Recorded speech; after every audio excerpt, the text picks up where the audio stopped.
नए रिकॉर्ड्स बनते हुए नजर आए हैं और बाजार को लगता है कि इस पुल बैक के बाद भी यहां पर इस साल में हम ऑल टाइम हाइज फिर से बनता हुआ देखेंगे।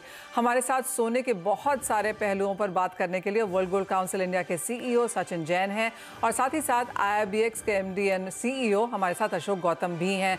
आप दोनों का कार्यक्रम में साथ जुड़ने के लिए शुक्रिया। अशोक जी, आपसे पहले बात करना चाहेंगे और आपको मेनी कंग्रेचुलेशंस बिकॉज IIBX ने यहाँ पर 2 साल पूरे किए हैं। कैसे देखते हैं आप इन 2 सालों को और आप क्या कहेंगे, क्या वो 2 बड़ी उपलब्धियां हैं जो आप हमें यहाँ पर हमारे दर्शकों के समक्ष रखना चाहेंगे? नमस्कार मनीषा जी, आपको और आपके ऑडियंस को हमारी तरफ से और IIBX की पूरी टीम की तरफ से इनफैक्ट 29 जुलाई को हम लोग का 2 साल पूरे हुए IIBX के लॉन्च किए हुए। माननीय प्रधानमंत्री जी ने 2 साल पहले IIBX को लॉन्च किया था। तो हम लोग ये चाह रहे थे कि इस ओकेजन को कैसे मनाया जाए। तो बेस्ट ये था कि हम 29 जुलाई को एक नया कॉन्ट्रैक्ट लॉन्च करें जो कि चेन्नई कॉन्ट्रैक्ट जिसको बोल रहे हैं। लेकिन उस पर बाद में आते हैं, जैसा आपने कहा कि 2 सबसे बड़ी उपलब्धि क्या रही हमारी। देखिए, सबसे बड़ी उपलब्धि जो मैं ये कहूँगा कि ये रही कि मार्केट ने हमको एक्सेप्ट किया। ये एक सबसे बड़ी उपलब्धि रही, क्योंकि आज की तारीख में ऑलरेडी हमारे पास पिछले 2 साल की जर्नी अगर देखें तो 429 से ज्यादा क्वालिफाइड ज्वेलर्स और TRQ होल्डर्स जुड़ चुके हैं और ऑलरेडी करीब 90 के करीब और आ रहे हैं। तो ये नंबर अतिशीघ्र 500 के ऊपर पहुंचने वाला है। तो ये सबसे बड़ी उपलब्धि है कि लोगों को एक इकोनॉमिक वैल्यू मिल रही है। उनको ये लग रहा है कि IIBX उनको एक इकोनॉमिक वैल्यू प्रोवाइड करता है और इसी तहत वो हमारे साथ जुड़ पा रहे हैं। तो ये हमारी सबसे बड़ी पहली उपलब्धि है। दूसरी सबसे बड़ी उपलब्धि जो मैं बोलूंगा कि ऑफ कोर्स हमारे जो रेगुलेटर है IFSC, उनका तो सहयोग हमेशा से रहा ही है, बहुत ही प्रोग्रेसिव रेगुलेटर है।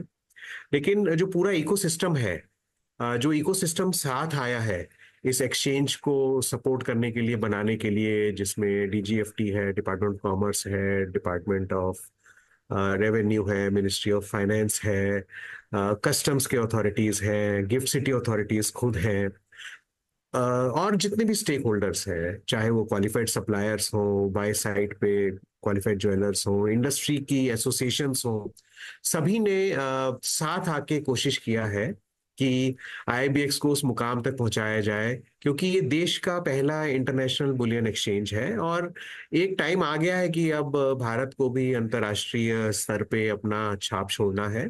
और ये एक इस दिशा में पहला कदम है बुलियन एक्सचेंज के तरफ से, जहाँ पे हम लोग इंटरनेशनल प्राइसेस डोमेस्टिक बायर्स को प्रोवाइड कर पा रहे हैं, उनको best state of the art technology के थ्रू ट्रेड करने को मिल रहा है। और जैसा कि आप जानती हैं, हमने आपको पहले ही बताया कि कुछ चीजें जो दुनिया में कहीं नहीं हुई वो हम सबके सहयोग से यहाँ पे कर पाए हैं। 30 मिनट में BDR का सेटलमेंट, 3 बार फंड सेटलमेंट और नए नए इनोवेशन लाके सबको सहूलियत हो, उस तरह से कोशिश की गई है कि IIBX के साथ लोग जुड़े और लोग जुड़ रहे हैं। और मनीषा जी, उसमें आपका भी काफी सहयोग रहा है। आपने हमेशा से अहम मौकों पे आके IIBX को एक टाइम दिया है अपने चैनल पे, ताकि हम अपनी बात ऑडियंस तक रख पाए। तो मेरे ख्याल से ये 2 इम्पोर्टेंट चीज मैंने आपको बताई। ऑल राइट अशोक जी, और जैसे आपने कहा कि जैसे 2 साल पूरे हुए, आपने यहाँ पर चेन्नई कॉन्ट्रैक्ट को भी लॉन्च किया है, साउदर्न इंडिया को भी यहाँ पर आपने जोड़ा है, किस तरह का रिस्पांस वहां से है? और दूसरा question of course gold volumes को लेकर है, तो अब इसकी क्या स्थिति है? बिकॉज पिछले साल हमने नंबर्स, आप शुरुआत ही कर रहे थे, लेकिन इस साल हमने नंबर्स काफी लीप एंड बाउंड के साथ ग्रो होते हुए देखे। मनीषा जी, पहले आते हैं चेन्नई कॉन्ट्रैक्ट पे। तो 29 जुलाई को हमने चेन्नई कॉन्ट्रैक्ट लॉन्च किया और ये हमारे लिए एक बहुत अच्छा ओकेजन था कि हमारे 2 साल की एनिवर्सरी भी हो रही थी। उसके साथ साथ हमने अपने रेगुलेटर से बात करके एक south India Boolean conclave, IFSC south India Boolean conclave 1 अगस्त को हमने किया चेन्नई में। और एक काफी साउथ के जितने भी स्टेट्स थे, बिकॉज ये चेन्नई में तो हुआ ही, तो तमिलनाडु से तो सभी जो भी अहम जिले हैं जहाँ पे गोल्ड का काम होता है, सिल्वर का काम होता है, वहां से लोग आए। लेकिन सिर्फ तमिलनाडु से ही नहीं, आंध्रा, तेलंगाना, पुडुचेरी, केरला, कर्नाटका, सभी आसपास की स्टेट से भी वहां पे लोग आए, ट्रैवल करके आए। और हमारे साथ जुड़े। उस दिन करीब 170 से ऊपर bullion jewellers, traders, refiners, TRQ holders थे हमारे साथ। और सबसे बड़ी अहम बात ये थी कि आईएफएससी के चेयरपर्सन सर ने उस दिन हम हमारे प्रोग्राम को इनॉग्रेट किया, इनॉग्रल एड्रेस दिया। एक और अहम चीज है कि देखिए, गिफ्ट सिटी से बाहर आईएफएससी की ये पहली कोई एक नई एंटिटी बनी, क्योंकि ये जो वॉल्ट बना है जय माता दी FTWZ में, ये वॉल्ट को आईएफएससी वॉल्ट कहा गया है। तो ये समझिए कि आईएफएससी का एक्सटेंशन है गिफ्ट सिटी के बाहर। और हमारी कोशिश है कि आगे इस तरह के और भी वॉल्ट हम लोग खोल पाएंगे। आइडिया ये है कि जो हमारा एक प्रॉमिस है कि रुपी डॉलर कन्वर्जन के बाद से 4 घंटे के अंदर बीडीआर आपके क्रेडिट आ जाए, वो तो हो ही रहा है, लेकिन आपको गोल्ड और सिल्वर भी साथ के साथ उसी दिन मिल जाए और वो आपके पास आके मिले। तो हमारा यही पहल है कि अब दक्षिण भारत में, साउथ इंडिया में ये चेन्नई में खोल दिया गया है। तो वहां पे भी जो आसपास के प्रदेश वाले बुलियन डीलर्स हैं और ज्वेलर्स हैं, तो वो भी इस सुविधा का लाभ उठा पाएंगे। और जिस तरह का हम लोगों को उत्साह मिला उस दिन, और जिस तरह का पार्टिसिपेशन हुआ, और काफी लोग जिस तरह से हम लोग से जुड़ना चाह रहे हैं, और उसके बाद से बहुत सारी इंक्वायरीज और आ रही हैं, तो ये एक सक्सेसफुल लॉन्च रहा है। और ऑलरेडी वहां पे मैं आपको बताना चाहूंगा कि गोल्ड की ट्रेडिंग ऑलरेडी शुरू हो चुकी है। पहली बीडीआर उसी दिन बन गई थी, 1 अगस्त को। 2 अगस्त को ट्रेड हो गया था, और उसके बाद आउट ऑफ चार्ज होके वहां से डिलीवरी भी ले जा चुके हैं। तो लोग टेस्ट करना चाह रहे थे कि वहां से सब चीज स्मूथ होती है कि नहीं। तो मैं वहां के भी कस्टम्स के स्पेसिफाइड ऑफिसर और वहां के सीनियर डीसी का भी शुक्रगुजार हूँ कि उन्होंने हमारी मदद की। हम लोग वॉल्ट विजिट पे भी गए थे आईएफएससी अथॉरिटीज के साथ अगले दिन, और सभी लोगों से मिले, और सभी तरफ से एक बड़ा हम लोगों को ये एक आश्वासन मिला कि सब साथ हैं और इस प्रोजेक्ट को सब सफल बनाना चाहते हैं।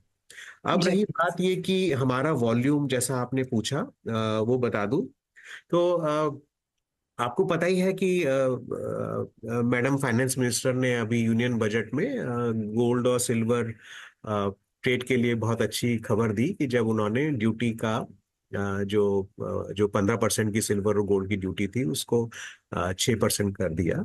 और आपको ये पता ही होगा कि टीआरक्यू होल्डर्स के लिए वो ड्यूटी ऑल ओवर इंडिया 5% कर दी गई है।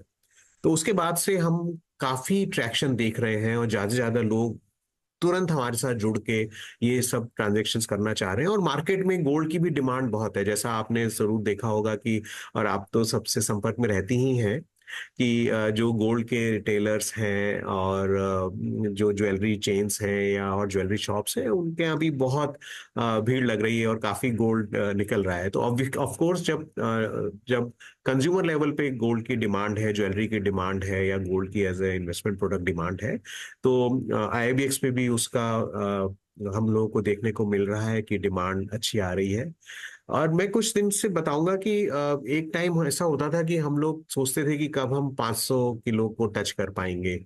आज की तारीख में ऐसा हो रहा है कि पिछले करीब 5-6 दिन से रोज ही 500 किलो के ऊपर ट्रेड हो रहा है। अभी बीच में अभी तक का हाईएस्ट 894 प्लस किलोग्राम का गोल्ड का ट्रेड हुआ। हम लोग जस्ट सोच रहे हैं कि किसी दिन सेलिब्रेट करेंगे कि 1000 किलो का, यानी कि 1 टन का आईबीएक्स पे टोटल ट्रेड हो जाए। ऑफ कोर्स चेन्नई का कॉन्ट्रैक्ट लॉन्च होने से वहां से भी नंबर आने शुरू हो गए हैं, और जैसे जैसे लोगों को लग रहा है कि वहां पे सब चीजें स्मूथ है, तो ज्यादा से ज्यादा रिक्वेस्ट एडी लेटर की चेन्नई के लिए भी आनी शुरू हो गई है। तो बोथ गिफ्ट सिटी और चेन्नई मिला के ये एक अच्छा उपक्रम बनेगा। और जहां तक अगर मैं ओवरऑल नंबर बताऊं, तो हम ऑलरेडी, मेरे पास ये नंबर्स हैं, ऑलरेडी 26.9 टन के आसपास हम ऑलरेडी पहुंच चुके हैं अभी तक का। लेकिन सबसे अहम बात यह है कि 31 मार्च 2024 तक आप समझिए कि हम लोग करीब 8.3 टन ही किए थे। और जो हम पूरे इंसेप्शन से 8 टन के आसपास जब पहुंचे थे, तो अभी तो ऐसा लग रहा है कि हम 8 टन तो शायद 15 दिन में भी कर सकते हैं। और ऑलरेडी राइट। जी हाँ, तो ये प्रोग्रेस है, और आप लोगों का सबका सहयोग रहा है इस प्रोग्रेस में। मेरे पास इस क्वार्टर का, मैं आपको अभी तक का डेटा दे दूं कि इस क्वार्टर में ऑलरेडी हम लोग काफी डेटा कर चुके हैं, और बड़ा अच्छा सा नंबर है। करीब 9 टन हम लोग छूने वाले हैं इस क्वार्टर में ऑलरेडी। तो आप सबका ग्रेट और मैं नंबर। चाहूंगा कि ये तरक्की होती रहे, और ये देश के लिए तरक्की है, व्यापारियों के लिए तरक्की है, और उन्हीं का अपना एक्सचेंज है, तभी हम लोग यहाँ तक पहुंच पा रहे हैं।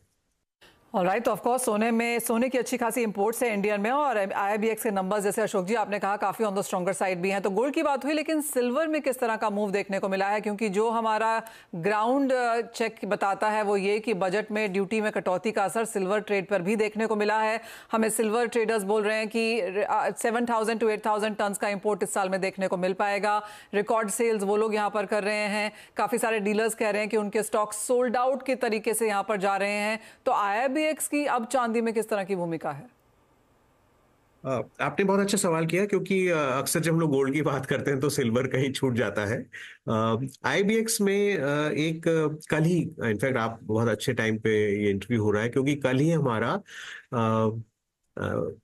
सिल्वर बार का कॉन्ट्रैक्ट हमारा लॉन्च था। तो कल पहली बार सिल्वर बार का एलबीएमए कॉन्ट्रैक्ट, क्योंकि हमारे पास सिल्वर बार का यूएई गुड डिलीवरी कॉन्ट्रैक्ट भी है, एलबीएमए कॉन्ट्रैक्ट भी है। तो कल पहला एलबीएमए कॉन्ट्रैक्ट ट्रेड हुआ, करीब 2.5 टन के आसपास का पहला ट्रेड हुआ, और आज भी एडी लेटर्स हैं सिल्वर ट्रेड के लिए।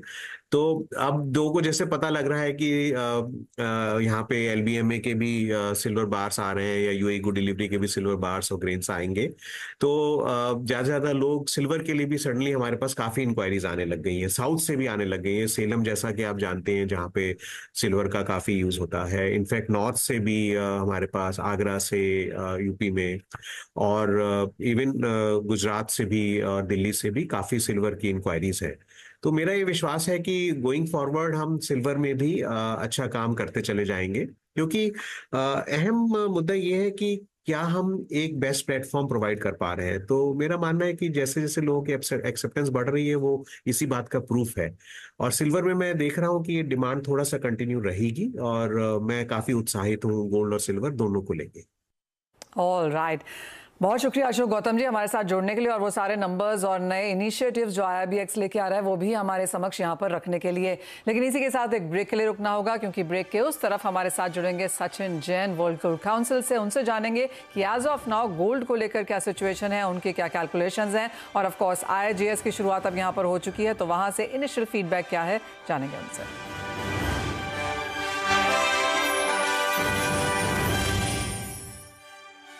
है भारत का बजट डेस्टिनेशन। इस बजट की सर्वश्रेष्ठ कवरेज, सटीक एनालिसिस के लिए देश की पहली पसंद बना। बजट के दौरान सबसे ज्यादा दर्शकों ने देखा सीएनबीसी आवाज, बजट की सबसे दमदार आवाज, सीएनबीसी आवाज। सीएनबीसी आवाज है बाजार का बादशाह, जिसे आपने बनाया है अपनी नंबर 1 चॉइस। मार्केट की सबसे दमदार आवाज सीएनबीसी आवाज, देश का सबसे भरोसेमंद Hindi business news channel. Market को बेहतर समझने के लिए और अच्छा इन्वेस्टर बनने के लिए एक मौका लेके आया है मार्केट गुरुकुल। इस एक्सक्लूसिव वेबिनार में आपको सिखाऊंगा the art of portfolio building. Portfolio building के जरूरी फैक्टर्स क्या होते हैं, goal planning, asset allocation, diversification, risk management, exit strategy क्या होती है, ये सरल भाषा में मैं आपको समझाऊंगा। तो मिलते हैं 31 अगस्त को और 1 सितंबर को मार्केट गुरुकुल में। मार्केट्स की दुनिया में लर्निंग सबसे ज्यादा जरूरी चीज है, वो भी सही एक्सपर्ट से। इसीलिए सीएनबीसी आवाज ला रहे हैं मार्केट गुरुकुल। इस एक्सक्लूसिव वेबिनार में मैं आपको सिखाऊंगा कि एक अच्छा पोर्टफोलियो कैसे तैयार करें, स्टॉक चुनते समय किन पहलुओं पर ध्यान रखें, वो कौन से जरूरी फैक्टर्स हैं, balance sheet, valuation, management quality, इन सबको कैसे जाने और अप्लाई करें। भला ये सब और कहाँ सीखने को मिलेगा, वो भी आसान भाषा में। तो मेरे साथ इस इन्वेस्टमेंट लर्निंग जर्नी के लिए रहे तैयार मार्केट गुरुकुल में। मार्केट के बेस्ट एक्सपर्ट्स की टीम तैयार है आपको ट्रेडिंग और इन्वेस्टमेंट से जुड़े हर टेक्निकल एस्पेक्ट सिखाने के लिए। तो अब आप भी हो जाइए तैयार हमारे टेलर मेड वेबिनार को ज्वाइन करने के लिए, जिसमें हम सिखाएंगे fundamental analysis for stock picking, the art of building a portfolio, techno fundamental analysis, investing in IPOs, the crorepati math, veteran की गाइडेंस, साथ ही होंगी केस स्टडीज, प्रैक्टिकल एग्जाम्पल्स और एक बढ़िया Q&A सेशन विद स्पीकर्स। अभी जाकर रजिस्टर करिए मार्केट गुरुकुल में। ट्रेडिंग और इन्वेस्टमेंट्स के लिए जरूरी है समझना बाजार के मैथ्स और टेक्निकल्स को। CNBC आवाज ला रहे हैं एक खास मौका जिसमें आपको ये सब सीखने का मौका मिलेगा सीधे बाजार के वेटरन से। इस वेबिनार में आपको सीखने का मौका मिलेगा fundamental analysis, stock picking, art of portfolio creation, साथ ही साथ IPO इन्वेस्टिंग और अपने पोर्टफोलियो पे आपको कैसे टेक्निकल्स को अप्लाई करना है, कैसे डेरिवेटिव्स को अप्लाई करना है, ये सब इसमें होगा। साथ ही एक Q&A सेशन में आपको एक्सपर्ट से बात करने का मौका भी मिलेगा। इस गोल्डन अपॉर्चुनिटी को जाने मत दीजिए और अभी रजिस्टर कीजिए मार्केट गुरुकुल। IPO इन्वेस्टिंग को कैसे डिकोड करें और सिंप्लीफाई करें, IPO को कैसे चुनें और कंपनी को किन पैमानों पर सिलेक्ट करें जिससे आपका इन्वेस्टमेंट डिसीजन सही हो। इस वेबिनार से मैं आपको सिखाऊंगा IPO में इन्वेस्टमेंट के फायदे, साथ में समझाऊंगा पूरी IPO की प्रोसेस, कैसे डिसाइड करें वेदर ये कंपनी में लॉन्ग टर्म इन्वेस्टमेंट करे या ना करे, रेड हेरिंग प्रोस्पेक्टस कैसे इसको स्क्रीन और स्कैन करें और मोस्ट इंपॉर्टेंटली कैसे डिसाइड करें कि जो भी कंपनी का IPO आ रहा है उसके अंदर इन्वेस्ट करे या ना करे। तो जुड़ना ना भूले मेरे साथ मार्केट गुरुकुल में। देखिए इस क्वार्टर में भी अगर आप ध्यान दें, जो एफिशिएंट बैंक हैं, जो एफिशिएंट बैंक्स रहे हैं, उनका एसेट क्वालिटी में ज्यादा सुधार देखने को नहीं मिला, क्योंकि एक लेवल पे पहुंच गए हैं, वहां से इंप्रूवमेंट ज्यादा पॉसिबल नहीं है। पर जो लैगार्ड बैंक्स थे एसेट क्वालिटी में, जैसे बंधन, PNB, इनका एसेट क्वालिटी इंप्रूवमेंट देखने को मिला। इससे साफ यह है कि एसेट क्वालिटी का जो इंप्रूवमेंट का साइकिल था वो एक सैचुरेशन पॉइंट पे पहुंच गया है। और आज के दिन में सबसे बड़ी बात क्या बैंकों के सामने है,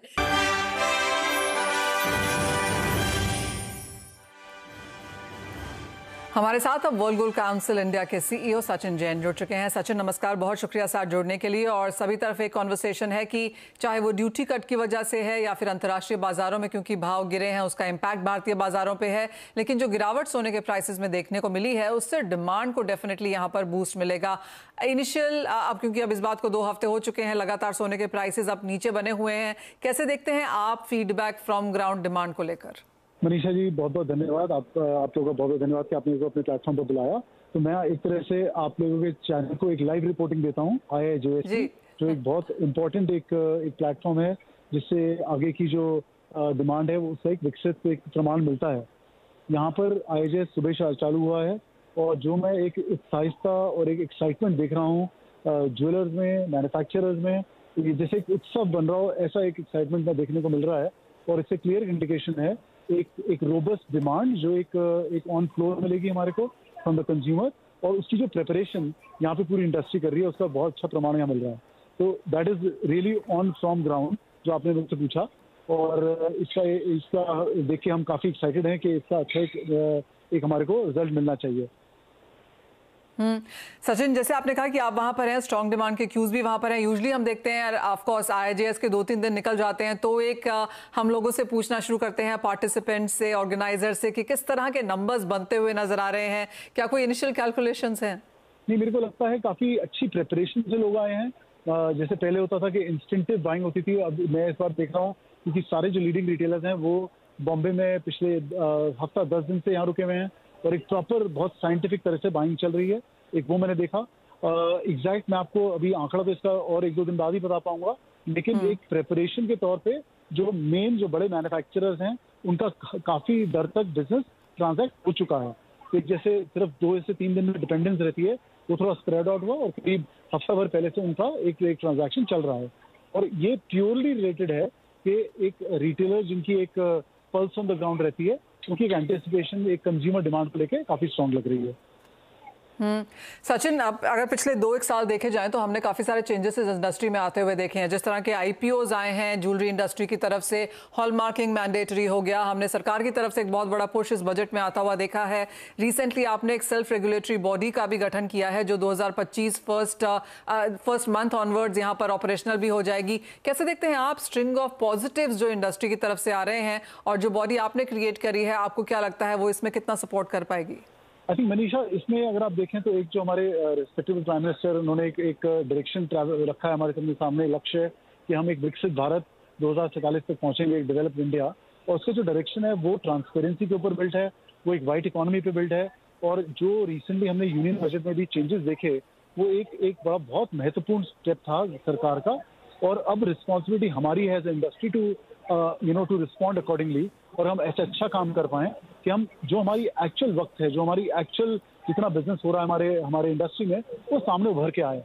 जैसा आपने मेंशन किया, हमने एक नई संस्था शुरुआत करी है जिसका नाम है IAGES, India association for gold excellence and standards. ये एक सेल्फ रेगुलेटरी बॉडी होगी, ये एसोसिएशन के साथ बनाई गई है। और इसमें हम इसके द्वारा हम एक हमारे जो एक एंड कंज्यूमर, जो कंज्यूमर हमारा बिल्कुल जो एक मानिए एक स्ट्रीट पे चलता हुआ कंज्यूमर है, उसको अपने इंडस्ट्री की तरफ ज़्यादा ट्रस्ट के साथ और ज़्यादा कॉन्फिडेंस के साथ हम ले पाएंगे। तो ये एक स्टेप रहा, और ये मेरे हिसाब से बहुत बड़ा स्टेप है, जिससे एक ट्रांसपेरेंसी, एक ऑर्गेनाइज्ड बिजनेस, एक ऑर्गेनाइज्ड प्ले, जो अच्छे लोग काम कर रहे हैं उनको एक सराहना मिलेगी, उनको एक रिकग्निशन मिलेगा। अब इस साल में किस तरह के इंपोर्ट्स आप डिमांड बनता हुआ देखते हैं, क्योंकि जैसे आपने कहा कि IAGES में अच्छा खासा डिमांड है, यहाँ पर काम काफ़ी सुचारू रूप से चल रहा है, एक्सपेंशंस और नए प्लेयर्स हम इस मार्केट में आता हुआ देख रहे हैं, स्पेशली फेस्टिवल सीजन क्योंकि सामने है। किस तरह की डिमांड, किस तरह के टोटल नंबर्स इस साल के लिए अब प्रेडिक्टेड हैं? अगर आप पहले देखें अनीशा, हमारा एक प्रोजेक्शन था साल में करीब 700 से 800 टन का प्रोजेक्शन हमने साल की शुरुआत में दिया था। उसके बाद अगर आप Q2 में देखें तो करीब, अगर आप सिर्फ ज्वेलरी डिमांड को देखें तो करीब 17 से 18% की हमने गिरावट देखी, जो अप्रैल मई जून वाले क्वार्टर में हमने तिमाही में देखा ना। उसके बाद जो ये स्टेप हुआ है, जिससे एक कस्टम ड्यूटी पे काफ़ी चेंजेस आए हैं, एक राइट करेक्शन डिमांड की क्या कहते हैं प्राइसेस की हुई है, इसको मद्देनजर रखते हुए हमारा एक जो इनिशियल आउटलुक है वो सेम करीब 700 से 750 टन की हमारी डिमांड इस साल में होनी चाहिए। लेकिन आप इसको बिल्कुल मद्देनजर रखिए कि पिछले साल जो वैल्यू थी इसकी, जो एवरेज प्राइस गोल्ड का था, और इस साल में जो एवरेज प्राइस गोल्ड का है, बहुत फर्क है। तो अगर इस इंक्रीज प्राइस पे अगर हम 750 टन के आसपास कर पाए तो that will be a very, जिसे कहते हैं, बहुत महत्वपूर्ण अचीवमेंट रहेगी। और हमारा जो अभी प्रोजेक्शन है वो करीब 750 टन का है। बहुत शुक्रिया सचिन, साथ जुड़ने के लिए। तो क्लियरली काफ़ी पॉजिटिव वहाँ पर गोल्ड एज एन इंडस्ट्री की तरफ से आते हुए, ज्वेलरी की मांग अच्छी है, इन्वेस्टमेंट हमने पिछले क्वार्टर में बेहतरीन होते हुए देखी थी। और सचिन ने काफ़ी वैलिड पॉइंट बनाया कि अगर डिमांड 700-750 टन जैसी रहती है, लेकिन क्योंकि प्राइसेस पिछले साल से काफ़ी ऊपर आ चुके हैं, तो वो जो वैल्यू टर्म्स में हम नंबर बनता हुआ देखेंगे इस साल का, वो ऑन द हायर साइड रहेगा। ऑफकोर्स आगे फेस्टिवल सीजन है, शादियों का सीजन है, तो काफ़ी इंपॉर्टेंट रहेगा ये समय ज्वेलरी एज अ सेक्टर के लिए। लेकिन फिलहाल इस कार्यक्रम में इतना ही समय है, आप बने रहिए लेकिन हमारे साथ CNBC आवाज़ पर।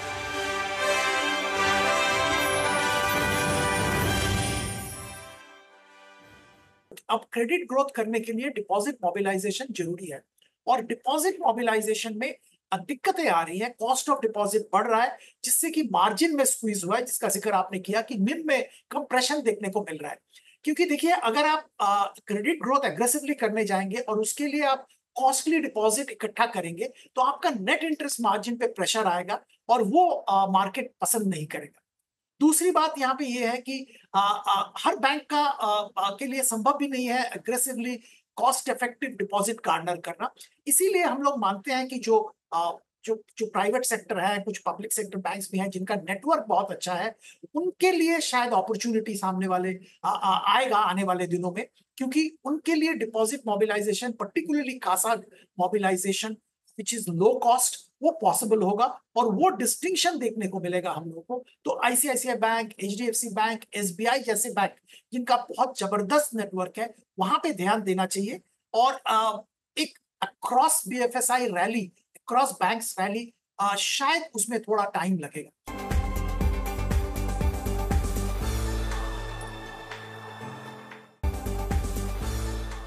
IT में ये समझना चाहिए कि जो रिजल्ट्स आए they were certainly mixed, लेकिन इतने भी ऐसे कोई नहीं थे जहां पर जिस तरह से इसका निगेटिव पिक्चर और परसेप्शन पेंट किया गया था, उसके मुकाबले में बहुत ही ठीक आ गए।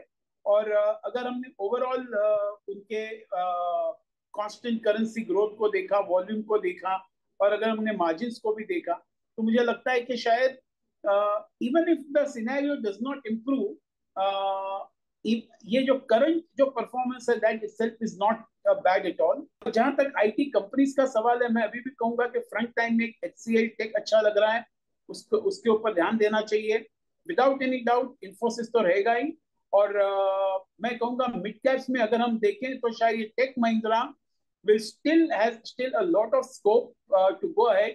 अब जिस तरह से जो नए मैनेजमेंट आ गए हैं इन्फोसिस से, और देखने को मिल रहा है कि जो कुछ भी करेक्शंस कर रहे हैं, जो कुछ भी स्टेप्स उठा रहे हैं, we are getting to see in the performance.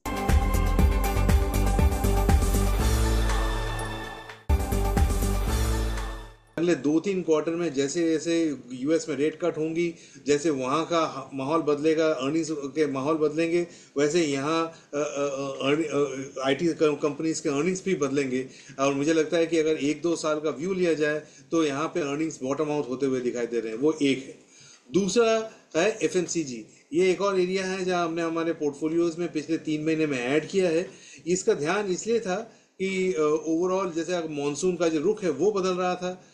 El Nino की तरफ हम रुख कर रहे थे फ्रॉम ला नीना, जो कि जनरली रेनफॉल के लिए और मानसून डिपेंडेंट सेक्टर्स के लिए बेहतर होती हैं। तो ये 2 सेक्टर्स के जो आउटलुक हैं, ये थोड़ा बहुत अर्निंग्स मेरे ख्याल में अगले 2-3 क्वार्टर में यहाँ से बेहतर होंगे। और एक फाइनली जो मैं बोलूँगा वो है केमिकल्स एक ऐसा इलाका है, एक ऐसा सेक्टर है जहाँ एग्रोकेमिकल्स या कुछ जो सब सेगमेंट है वहाँ पे कुछ चीज़ें प्राइसेस स्टेबलाइज होती हुई दिख रही हैं।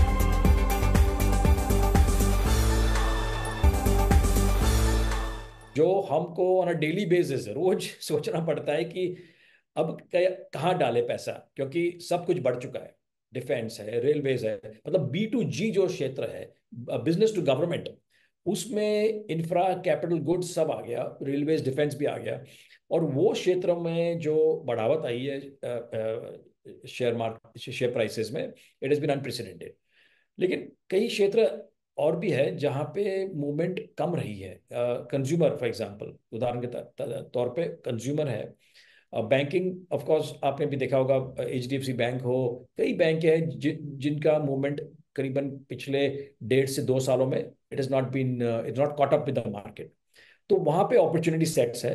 और मुझे लगता है कि जो नए IPO आ रहे हैं उसमें भी देयर इज अ पोटेंशियल मैं बोल रहा हूँ। ये नहीं कि हर एक IPO में पैसा डाला जाए, लेकिन जहाँ पे आपको एज ए इंस्टीट्यूशनल इन्वेस्टर की मैं बात कर रहा हूँ, मैं अपनी बात कर रहा हूँ, रिटेल की बात नहीं कर रहा हूँ, जहाँ पे एंकर एलोकेशन में जो अच्छा खासा एलोकेशन मिल जाए, मुझे लगता है वहाँ अपॉर्चुनिटी सेट्स है थोड़े बहुत। मार्केट गुरुकुल के एक्सक्लूसिव वेबिनार में दिग्गज एक्सपर्ट से सरल भाषा में ट्रेडिंग और इन्वेस्टमेंट सीखने के लिए अभी रजिस्टर करें। मार्केट गुरुकुल के एक्सक्लूसिव वेबिनार में दिग्गज एक्सपर्ट से सरल भाषा में ट्रेडिंग और इन्वेस्टमेंट सीखने के लिए अभी रजिस्टर करें। एक ट्रेडर या एक इन्वेस्टर को एसेट एलोकेशन की साइंस समझना बेहद जरूरी है, ताकि वो मार्केट वॉलेटिलिटी का फायदा ले और अपने लिए एक पोर्टफोलियो क्रिएट कर सके। एसेट एलोकेशन की मैथ मैं आपको समझाऊंगा और कई सारी और इंपॉर्टेंट टॉपिक्स भी कवर करूंगा। 1 करोड़ का पोर्टफोलियो कैसे बनाया जाए, फाइनेंशियल रिस्क मैनेजमेंट कैसे होती है, और स्टार्टिंग अर्ली के क्या-क्या बेनिफिट्स हैं। जुड़िए हमारे साथ 31 अगस्त और 1 सितंबर को मार्केट गुरुकुल में। आप ट्रेडर हो या इन्वेस्टर, एसेट एलोकेशन की साइंस समझना बेहद जरूरी है, ताकि बाजार की वॉलेटिलिटी का आप फायदा उठा सकें और एक बढ़िया सा पोर्टफोलियो बना सकें। मैं आपको सिखाऊंगा कि एसेट एलोकेशन करते कैसे हैं और कई सारी इंपॉर्टेंट टॉपिक्स, जैसे कि 1 करोड़ का पोर्टफोलियो क्रिएट कैसे किया जाए, रिस्क मैनेजमेंट कैसे हो, crafting a financial strategy, and lastly सबसे जल्दी स्टार्ट करने का क्या-क्या फायदा है। जुड़िए हमारे साथ 31 अगस्त और 1 सितंबर।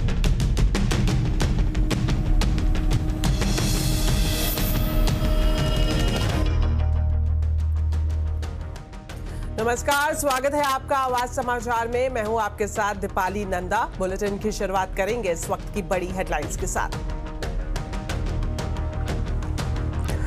वक्फ संशोधन बिल को जेपीसी में भेजने का फैसला, सरकार ने की सिफारिश। विपक्ष ने बताया बिल को मुस्लिम विरोधी। सरकार बोली जिनको हक नहीं मिला उनके लिए लाए बिल।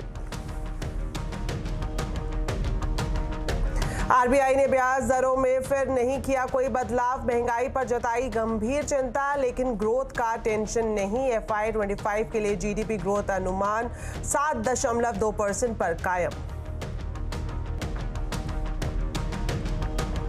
उतार चढ़ाव के बीच बाजार गिरावट पर बंद। सेंसेक्स निफ्टी 0.5% से ज्यादा गिरावट पर बंद। Mid cap small cap index में दबाव। आईटी, मेटल, एनर्जी शेयरों में बिकवाली।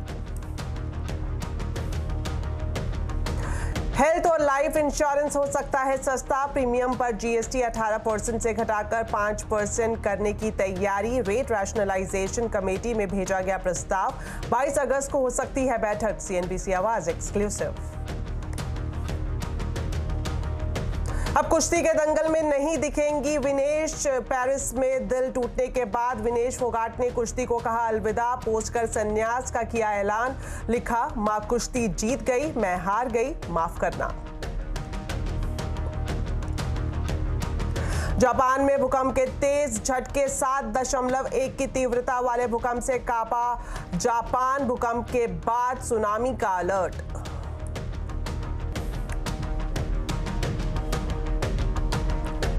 तो चलिए बुलेटिन की शुरुआत करेंगे वक्फ संशोधन बिल के साथ, जिस पर हंगामा मचने के बाद सरकार ने इसे जेपीसी में भेजने का फैसला किया है। केंद्रीय मंत्री किरेन रिजिजू ने इसे लोकसभा में आज पेश किया। बिल का Congress, Samajwadi party, NCP, Sharad Pawar, AIMIM, TMC, CPM और डीएमके समेत दूसरी विपक्षी दल जो है इसका विरोध कर रहे हैं। विपक्षी दल इस बिल को मुसलमान विरोधी और असंवैधानिक बता रहे हैं। विपक्ष वक्फ की संपत्ति छीनने का भी आरोप लगा रहा है। भाजपा अपने हताश, निराश, आप तो उस कानून चंद कट्टर समर्थकों के तुष्टीकरण के लिए ये बिल लाने का काम कर रही है। अध्यक्ष महोदय, मैं इस बिल का विरोध करता हूं। आप सर्वोच्च न्यायालय के आदेश के बावजूद इसको हटाना चाहते हो। मान्यवर, ये सीधे सीधे कानून के खिलाफ वर्जी है। हम कहना चाहते हैं कि संविधान की अगर धज्जियां उड़ाने का काम आप करने का काम कर रहे हो, हम इसका पुरजोर विरोध करेंगे और पुरजोर विरोध करने का काम करते हैं। गवर्नमेंट कह रही है कि हम महिलाओं को दे रहे हैं। मुझे यकीन है कि आप बिल्किस बानो को और जकिया जाफरी को मेंबर बनाएंगे, मुझे यकीन है। मैं आपसे जानना चाह रहा हूं सर कि ये जो आप बिल ला रहे हैं, आप देश को बांटने का काम कर रहे हैं, जोड़ने का काम नहीं कर रहे हैं। आप दुश्मन हैं मुसलमानों के, उसका सबूत ये बिल है। तो विपक्षी पार्टियां इस बिल में संशोधन का विरोध कर रही हैं, लेकिन एनडीए के सहयोगी जेडीयू और टीडीपी ने वक्फ संशोधन बिल का समर्थन किया है। जेडीयू ने कहा कि बिल में कुछ भी गलत नहीं है, ये बिल मुसलमान विरोधी नहीं है। कहां से ये मुसलमान विरोधी है? कौन सा इसका कानून मुसलमान विरोधी बताता है? यहाँ उदाहरण दिया जा रहा है कि अयोध्या की मंदिर, गुरुबाई, अरे मंदिर और संस्था में अगर अंतर आपको नहीं समझ में आ रहा है तो आप कौन सा तर्क खोज रहे हैं? अरे ये मंदिर नहीं है। आपके मस्जिद को छेड़छाड़ करने का प्रयास नहीं किया जा रहा है। यह एक कानून से बना हुआ संस्था है। उस संस्था को पारदर्शी बनाने के लिए कानून बनाया जा रहा है। पारदर्शिता होना चाहिए। वहीं लोकसभा में अल्पसंख्यक मामलों के मंत्री किरेन रिजिजू ने विपक्षी दलों के सवालों का जवाब दिया। उन्होंने कहा कि ये बिल संविधान के खिलाफ नहीं है। जिन्हें आज तक हक नहीं मिला, उन्हें हक दिलाने के लिए ये बिल लाया गया है। किसी रिलीजियस बॉडी का जो फ्रीडम है उसमें कोई हस्तक्षेप नहीं किया जा रहा है, ना ही संविधान का किसी भी अनुच्छेद का इसमें उल्लंघन किया गया है। किसी का हक छीनना तो बात छोड़ दीजिए, जिनको हक नहीं मिला है उनको हक देने के लिए ये बिल लाया गया है। इसमें महिलाओं के लिए, बच्चों के लिए और मुसलमान समाज में जो पिछड़े हैं, जिसको आज तक कभी मौका नहीं मिला, जिसको दबा के रखा हुआ है, उनको जगह देने के लिए ये बिल लाया गया है। इस पर जॉइंट पार्लियामेंट कमेटी बनाएंगे। नहीं, प्रस्ताव क्या आपका? जो ये रिपीलमेंट वाला तो नहीं, इसका जॉइंट पार्लियामेंट दूसरा सर जो 2024 वक्फ अमेंडमेंट बिल को हमारा तरफ से हम प्रस्तुत करते हैं कि ज्वाइंट पार्लियामेंट्री कमेटी बनाकर मैं सभी माननीय सदस्यों, सभी दलों से, नेताओं से बात कर इस जॉइंट पार्लियामेंट कमेटी को बनाऊंगा। तो वक्फ संशोधन बिल में ऐसा क्या है जिसे लेकर विपक्षी दल लगातार विरोध कर रहे हैं? जानने के लिए जुड़ते हैं वरिष्ठ सहयोगी लक्ष्मण रॉय से। तो लक्ष्मण जी, ये बताएं कि इस बिल में ऐसा क्या है जिसे लेकर इतना हंगामा विपक्ष की तरफ से किया जा रहा है? दरअसल इस हंगामे के पीछे वैसे तो अलग अलग वजह हैं, लेकिन सबसे महत्वपूर्ण वजह है वक्फ संपत्ति को लेकर के। दरअसल इस बिल में यह प्रावधान किया गया है कि जैसे यह बिल लागू होगा, उसके लागू होने के 6 महीने के भीतर मौजूदा वक्फ संपत्ति का पोर्टल पर ब्यौरा देना पड़ेगा। बताना होगा कि किसकी संपत्ति है, किस वक्फ बोर्ड की है, यहाँ तक ये भी बताना होगा कि वक्फ बोर्ड का संचालन कौन कर रहा है, वक्फ को कितनी आमदनी हो रही है, उसके खर्चे का हिसाब किताब वहाँ पर आपको देना होगा। बात यहाँ तक नहीं रुकी है। इस बिल में यह भी प्रावधान किया गया है कि जितने भी वक्फ की संपत्ति है सबको नियमित कराया जाएगा, यानी सबका रजिस्ट्रेशन कराया जाएगा। रजिस्ट्रेशन करते वक्त आपको ये बताना होगा कि वक्फ की संपत्ति के क्षेत्रफल कितना है, कहाँ से संपत्ति आई, और संपत्ति का पूरा ब्यौरा देना पड़ेगा। साथ में अगर वक्फ के पास कोई सरकारी संपत्ति है तो वक्फ की संपत्ति के तौर पर उसका रजिस्ट्रेशन नहीं हो सकता है। अब कोई संपत्ति सरकारी संपत्ति है या नहीं, ये पहले फैसला करने का अधिकार राज्य वक्फ बोर्ड को होता था, लेकिन इस बिल में प्रावधान किया गया है ये फैसला करने का अधिकार उस जिले के कलेक्टर के पास होगा। कलेक्टर इस पूरे मामले की जांच करेगा कि वो वक्फ की संपत्ति सरकारी संपत्ति है या फिर वक्फ की है। अगर कलेक्टर ने अनापत्ति पत्र दे दिया, नो ऑब्जेक्शन सर्टिफिकेट दे दिया, तो फिर वो संपत्ति वक्फ की संपत्ति के तौर पर रजिस्टर्ड हो जाएगी। लेकिन एक और प्रावधान किया गया वो है कि अगर कोई नया वक्फ बनता है तो उसकी संपत्ति का पहले रजिस्ट्रेशन कराना पड़ेगा। रजिस्ट्रेशन से पहले आपको एक आवेदन देना पड़ेगा। उस आवेदन की जांच जिले के कलेक्टर करेंगे, और जिले के कलेक्टर जब तक कि नो ऑब्जेक्शन सर्टिफिकेट नहीं दे देते हैं तब तक नए वक्फ की संपत्ति का रजिस्ट्रेशन नहीं होगा। यह भी विवाद की एक बड़ी वजह है। अब तक ये था कि जितने विवाद उठते थे वो राज्य वक्फ बोर्ड तक वहां पे उसका निपटारा होता था, उसके बाद ट्रिब्यूनल जो वक्फ ट्रिब्यूनल था वहां तक मामला जाता था, उसका फैसला अंतिम माना जाता था। लेकिन अब यहाँ पर यह कहा गया है कि ट्रिब्यूनल के फैसले को ऊपरी अदालत में, हाई कोर्ट में चुनौती दी जा सकती है। तो ये कुछ महत्वपूर्ण प्रावधान है और जो एक तरीके से पूरे वक्फ के आधुनिकीकरण की तरफ कदम उठा रही है सरकार का दावा है, लेकिन विपक्ष इस पे उसका कहना है कि इससे कई लोगों के अधिकार छीन सकते हैं। इतना ही नहीं, वक्फ के सदस्यों की संख्या के शर्तों में भी बदलाव करने का प्रावधान इस बिल में किया गया है। शुक्रिया लक्ष्मण जी इस पूरी जानकारी के लिए। तो वक्फ संशोधन बिल को लेकर क्यों मचा है सियासी घमासान, आज आवाज अड्डा में इसी पर करेंगे बड़ी चर्चा शाम 7:57 पर।